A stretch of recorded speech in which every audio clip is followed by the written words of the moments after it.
Afternoon friends, আমি শম্পা বলছি। তোমাদের আজকে একটা নতুন রেসিপি শেখাচ্ছি, সেটা হচ্ছে মায়াপুর স্টাইল পুঁই শাক। ভেজ, পুরো সম্পূর্ণ ভেজ। এটা এখানে একদম সিম্পল।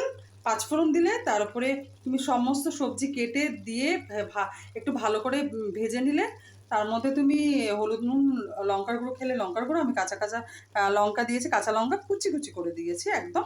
তারপরে পুঁই শাক দিয়ে দিলে, দেওয়ার পরে নাড়িয়ে চাড়িয়ে একটু নুন দিয়ে দিলে, নুন দেওয়ার পরে তুমি ঢেকে দিলে। ঢাকার পরে দেখো, আমি ঢাকা খোলার পরে এরকম হয়েছে, একটু জল জল বেরিয়েছে। এবার আমি করেছি গোটা জিরা ভেজে রেখেছিলাম, এটা এখন দেবো না, আমি আর একদম জলটা আরেকবার ঢেকে দেবো। জলটা শুকানোর পরে আমি গোটা জিরে দিয়ে দেবো, ব্যাস মাখা মাখা করে নামিয়ে নেবো, ব্যাস হয়ে গেল মায়াপুর স্টাইলে পুঁই শাক। টাটা। আফটারনুন ফ্রেন্ডস, আমি